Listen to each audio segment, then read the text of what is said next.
étoiles hautes nichées dans des montagnes à l'ouest, poussent les flammes, le souffle des vents, les hommes des brumes, la compagnie des héros. En chasse d'anciennes âmes à soumettre et vendre, ravagent les flammes, le havre d'Anoliad, se taisent les chants et les murmures des elfes, tant de morts qui emportent dans le silence l'oracle des cimes, malgré celles qui ont survécu. Fuient une elfe, les flammes et les hommes, par la peur poussée, évitant les chasseurs, comme les biches à travers les bois et ruisseaux, effrayés par son geste, poursuit sa fuite éperdue, sa lame plantée dans le cœur de l'homme qui, si certain de sa jeunesse et sa force l'avait pris sur le de rage, cet homme découvrant parmi les morts, au milieu des flammes, son fils terrassé et jure, sa fureur séchant ses larmes, de retrouver celle plus jeune que son fils encore, qui planta cette lame et fuit plus avant l'elfe, effrayé au la forêt, laissant derrière elle les flammes, sa vie et les siens, mais point la fureur des hommes, ni le danger.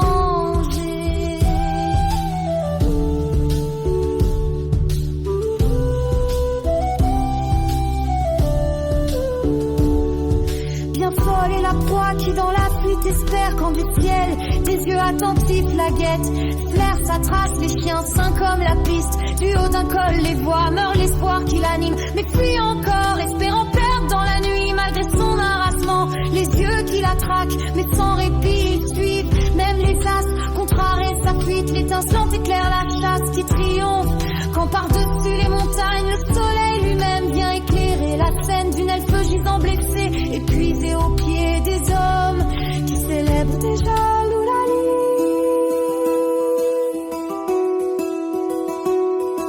Mais alors qu'il s'apprête à lui faire subir ses vices et supplices en paiement de son crime, dans un fracas d'ouragan sont tous jetés à terre, tombe sur eux d'un puissant battement d'ailes, la terrifiante bête aux écailles d'un bleu nuit, homme et bête tombe dans un tourbillon de griffes et de crocs, déchirant chair et os, va retrouver son fils, celui qui menait la traque, emportant avec lui comme dernière vision le regard insoutenable d'un effroyable dragon.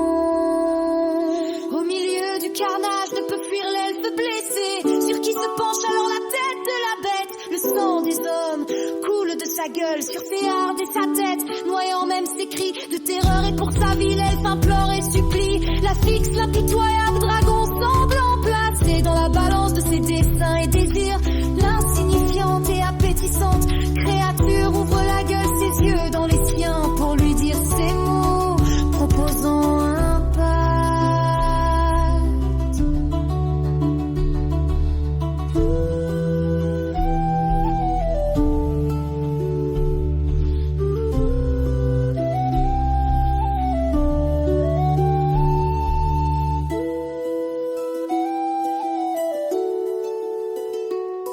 Rien pour moi n'est ta vie, pitoyable créature, mais une valeur je pourrais lui trouver, si ce que j'aspire à avoir tu peux me donner, alors écoute bien, pitoyable créature, le prix qu'il te faudra payer pour qu'ici ne s'achève ta misérable existence, le présent qui te donne valeur à mes yeux, au plus profond de toi il te faudra le chercher et me le donner, l'abandonner à jamais, tu devras y consacrer plusieurs décades de ta pitoyable l'existence sur mes terres, toujours auprès de moi, soumise à mon joug, esclave à chaque instant de ma volonté, la jeunesse tel un naufragé apercevant une planche de salut, empêchant sa mort sans un instant réfléchir, accepta ce prix, le pacte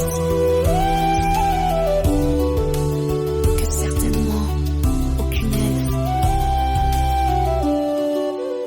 n'aurait autrement accepté.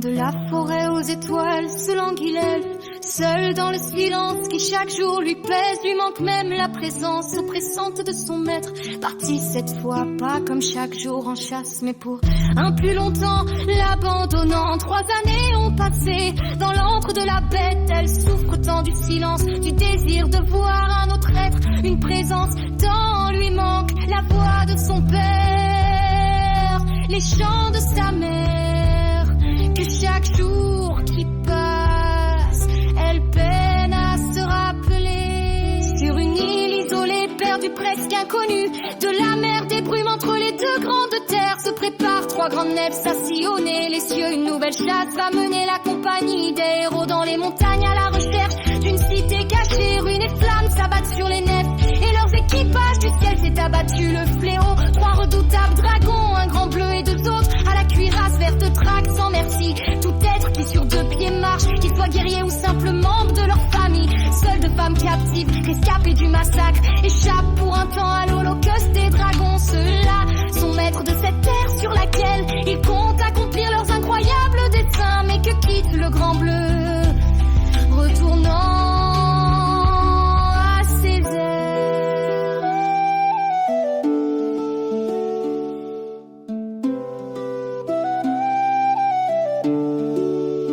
Une décade est passée depuis qu'elle s'est abandonnée à la volonté du dragon qui, malgré ses questions, lui a rien révélé de l'objet de ses désirs et du pacte. 10 années sans une voix autre que celle trop rare de son maître qui se complaît lui dans le silence. Elle parle au vent, aux rares oiseaux qui passent, à la pluie et la neige, tient des conversations imaginaires avec quiconque l'a connue. Même l'homme qu'elle a tué ou ce père qui voulait la tuer reproche et pardon. Vient un matin d'été quand lui annonce le dragon que sur une autre terre, une île, ils vont aller à travers le ciel, par-dessus la mer de brume jusqu'à l'île inconnue.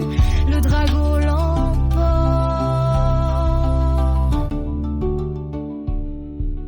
D'arbres et de fleurs, de ruisseaux et de cascades, l'île regorge et se révèle un enchantement. Après 10 années, dans des montagnes mornes, ils découvrent 2 enfants, des hommes, nuls parents avec eux, bien trop jeunes, marchant à peine, vivant ici seuls, sauf à leur côté. Incompréhensible pour elle, 2 grands dragons aux vertes écailles. Ces 2 enfants deviennent sa nouvelle charge, les nourrir, les soigner, leur enseigner. Ainsi en a décidé son maître, mais point n'est une charge pour elle. 2 êtres semblables à elle qui parle et rit, prend fin sa solitude, recouvre un peu de joie. Comme passent les années, comprend l'elfe enfin que ces 2 enfants sont fils et filles des dragons. Les 2 vers qui leur enseignent leur magie et devinent enfin l'objet du pacte conclu.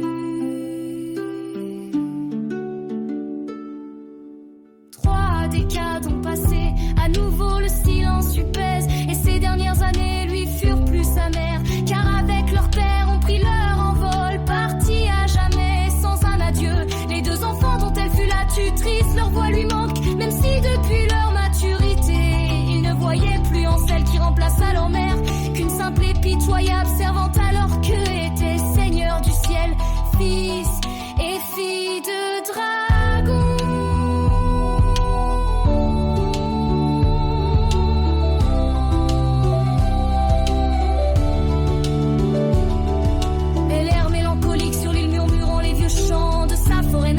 Pour que ne s'efface point de la musique du monde, oublier des mémoires, se cache aussi à l'abri quand arrive d'inconnus dragons venus se converser avec son maître pour dire sans doute d'effrayants dessins qu'elle ne peut ni ne cherche deviner. 20 jours après de nouvelles années de solitude, au retour d'une de ses errances, qu'apparut un homme, l'appelant impérativement, de sorte qu'elle le reconnut comme étant son maître venu cette fois lui réclamer l'accomplissement, ainsi qu'elle s'y était résignée de sa part du pacte que pour sa vie elle avait conclu.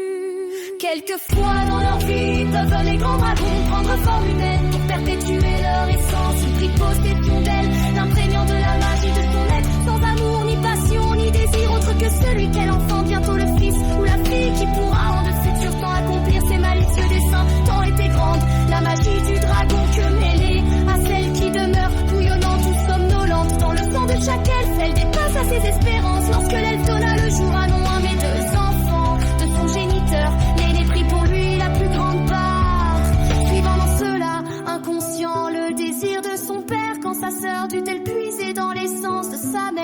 la condamnant à jamais plus n'avoir d'enfant.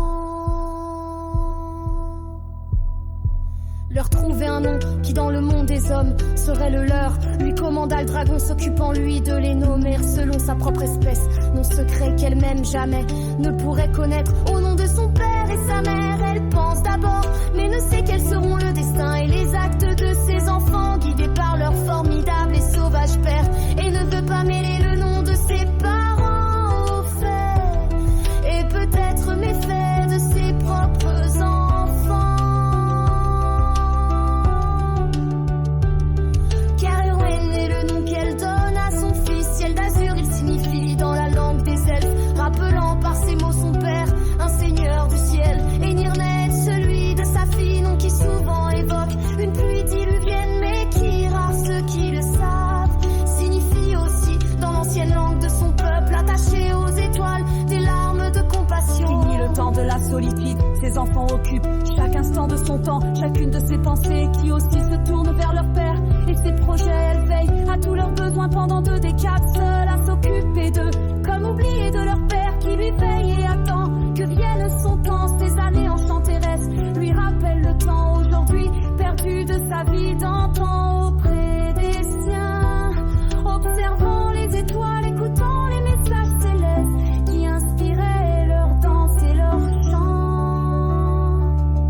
Et pareillement les nourrit du nom des étoiles, de la beauté magique des chants célestes, à ouïr de tout leur sens le chant des étoiles et des lunes, de voir dans le firmament un tableau toujours renouvelé dans lequel lire les histoires dont ils feront leur vie. Toujours elle veille dans ses enseignements à ne jamais contrarier ceux qui viendront ensuite, ceux de leur père. Sombre dessin elle le devine, mais dans lesquels quelques grains de sable elle espère jeter à l'insu même de son impitoyable geôlier.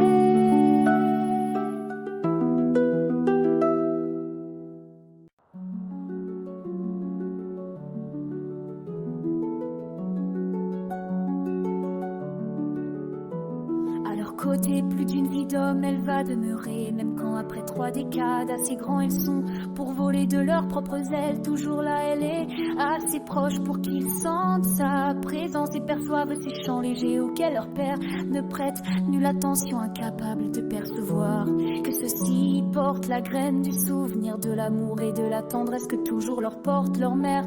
Si insignifiante et faible soit-elle, au contraire de ces 2 premiers enfants d'adoption, eux ne l'ont pas renié, aiment sa présence et sa voix, et autant d'années que possible, soumise toujours.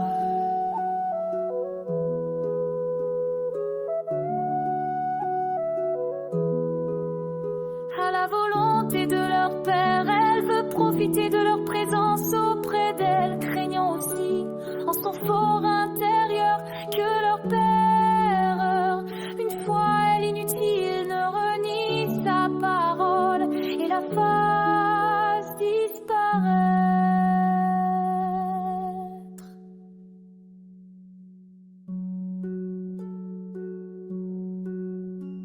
De générations d'hommes ont passé depuis ce jour lointain et sinistre de la destruction d'Anoliade, quand viennent lui parler son fils et sa fille. Leur père a jugé qu'ils sont prêts pour quitter cette terre qui les a vus naître et partir à sa suite, découvrir le monde et œuvrer à ses desseins. À leur père, alors tous 2 ont fait part de leur volonté de conduire leur mère, retrouver, sinon les siens, au moins son peuple et sa liberté, au nom du pacte qu'il avait lui-même autrefois conclu. Elle sut, entendant cela, que ses efforts ne furent pas vains, que la graine qu'elle a semée a quelque peu germé et s'est portée à travers le ciel par ses 2 enfants. Profitant de ces derniers jours avec eux, qu'elle alla retrouver la terre des hommes, des airs.